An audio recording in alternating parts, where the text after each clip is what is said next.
God's word is our inheritance. You know, when we study God's word, God has so many things in store for us, and He has prepared riches of His grace. The Bible calls about the riches of His glory, riches of His grace that He has prepared for us in His word. And we need to seek out God's word. Like in the book of Proverbs, it says, if you seek her as silver, amen, dig out the gold of God's word, you'll find the knowledge of the Lord. Amen. Find the wisdom of God. Hallelujah. And when you get wisdom, not knowledge. You know, people of the world can receive knowledge. They can get experience. They can read books and acquire the expertise they need for a certain field. But knowledge is not wisdom. Wisdom cometh from the Lord. For the Lord giveth wisdom, the Bible says. Out of His mouth comes knowledge and understanding. So every time we go into God's word, you know, we are searching out God's wisdom. And His word is so alive that, and because His Spirit is involved, it's not just the word itself, but the Holy Spirit is involved. He brings out from the written word, the now word for us. Hallelujah. How cool is that? Amen. The word that we need, perhaps for this week, perhaps for the next day, even for this very day, He can speak to us from the written word and make the written word the living word. Praise the Lord. You know, I'm reminded of the story of Caleb, and Caleb, that man who said, I'm as strong this day at 85 years old as I was when Moses sent me when I was 40 years old. My strength is still the same as the day. 45 years ago until now, his strength has not diminished. It's undecayed. Amen. Unfailing strength. If anything, is increasing in strength. He asked for the mountain of Hebron to be his possession at the age of 85. Well, this same man has a daughter called Achsah. And let's read about it. It says, Caleb said, he who attacks Kiriath Sefer.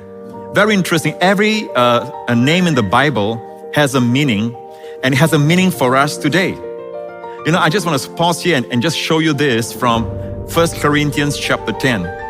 It says, now all these things, now this is a New Testament verse, right? But it says this, now all these things happened to them, referring to the Old Testament people, as types.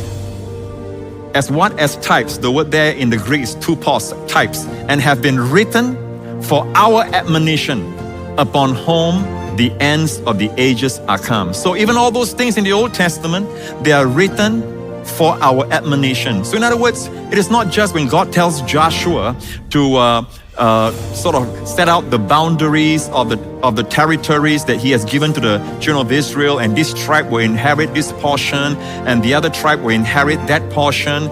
Every name and every city, every mountain, every stream, every valley, every name has a meaning for us today.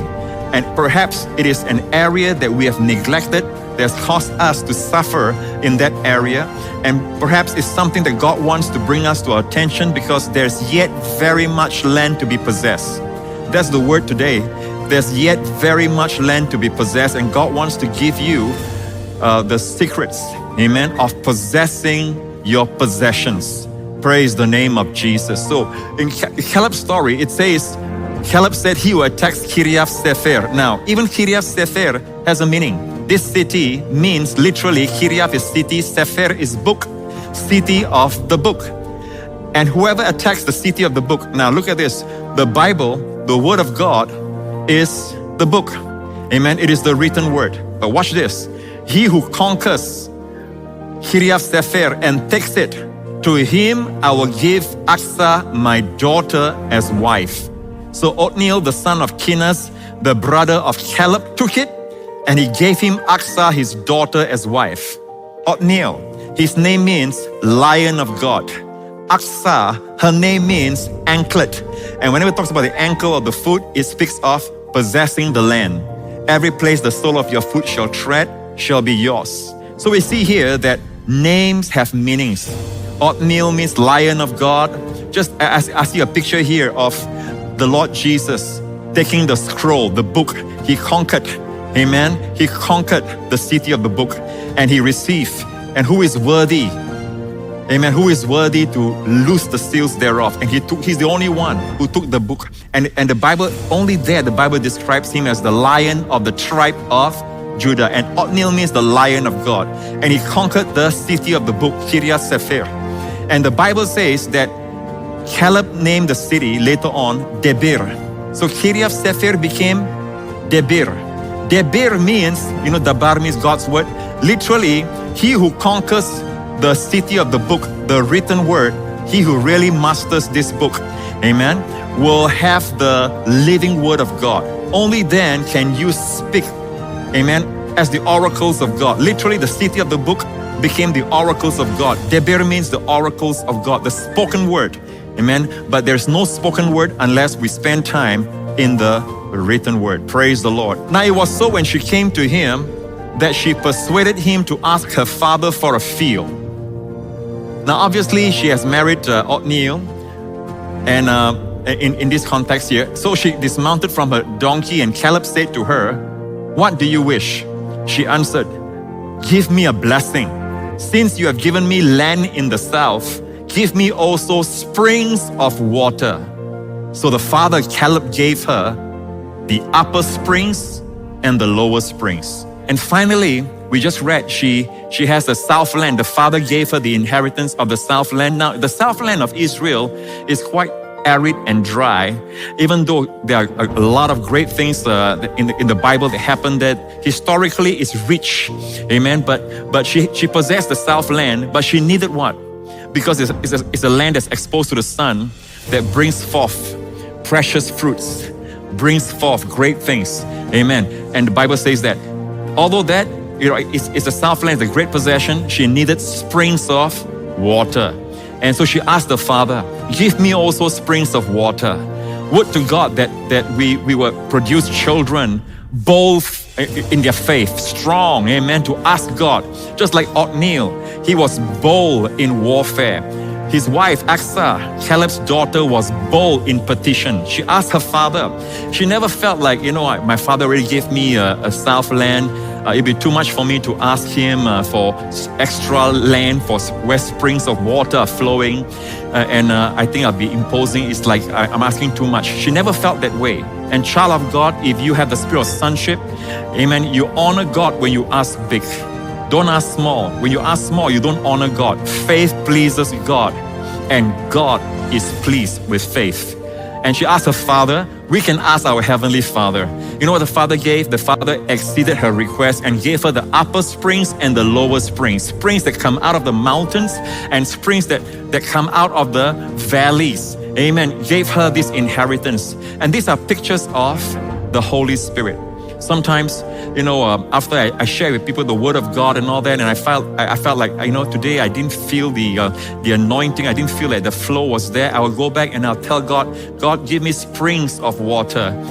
Give me springs of water from now on. When I stand up, I want springs of water, not just the knowledge of the Word, but springs of water to preach by. And that's the Holy Spirit. So the upper springs refer to the Spirit upon. The Spirit upon comes upon you for a certain task. Just like Samson, you see in the Bible, Gideon, the Holy Spirit will come on them at certain times for a certain exploit.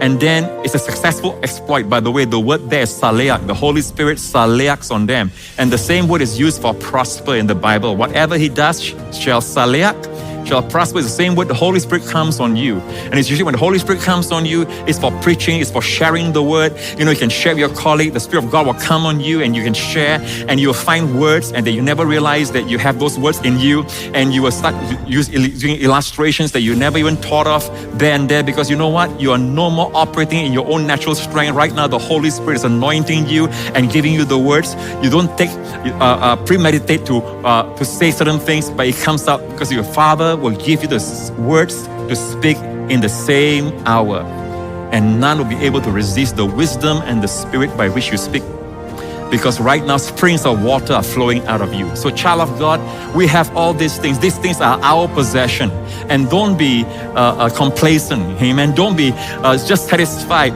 with the southland. Ask for the springs of water, hallelujah. If you're feeling dry, the sun is taking its effect, ask for springs of water, amen. So the Father gave her the upper springs, the Spirit anointing upon, the Spirit upon, which is for assignment, for a certain task. And then the lower springs. Lower springs is what is in us, and that abides permanently. The Spirit upon comes and goes. The moment you finish your task, it lifts. Amen. And I know what it's like. Amen. When it lifts, you are just a mere man again. But the Spirit within leads you every single day. It is the anointing within. That one remains forever. But that is not enough for ministry. When there's ministry, you need to ask God for the anointing upon. Amen. By which you will perform with His strength, with His wisdom, by His grace. Amen. And you become, in a sense, at that moment, supernatural. Praise the Lord. Do you remember the valley of Achor? There's a place called Achor, and the Bible says that's where Achan was stoned. And in the valley of Achor, it says here in Hosea, God says, I will give her, Israel, her vineyards from there, and the valley of Achor as a door of hope. Now, look at this. If you just look at it in the natural, in the valley of Achor, it's just a valley called Achor, but there God promised a door of hope. I need to know where I can find this door of hope. Hallelujah.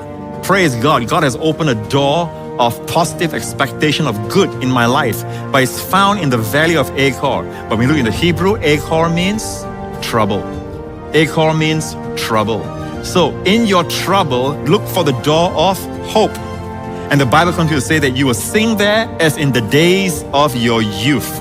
There's going to be a renewal of your youth, that you will find a youthful vibrancy to sing, just like you did when you were young. Amen. God says, in that door of hope, you will find your springtime again. Hallelujah. So where's the door found? In the valley of trouble. In the valley of trouble. Usually valleys are always a picture of trials. And in the valley of trouble, are you going through a valley of trouble right now? There is a door of hope. The Bible says God will not allow you to be tested above. I know that many Bibles says temptation, but the word there can be test as well in the Greek. There's no temptation or testing that has overtaken you, but such as is common to men. But God is faithful. Why? God will not suffer you to be tested above that you are able, but will, with the testing, notice, with, not without, with the testing, in the valley of trouble, with the testing, God will what? Give you a way of escape. God will make a way of escape. With the testing, God will make a way of escape. So that's your door of hope. Praise the Lord. So you find that in the meaning of the place, Achor. In the Old Testament, a lot is hidden in the names. You know, the Old Testament is the shadow. The New Testament is the substance.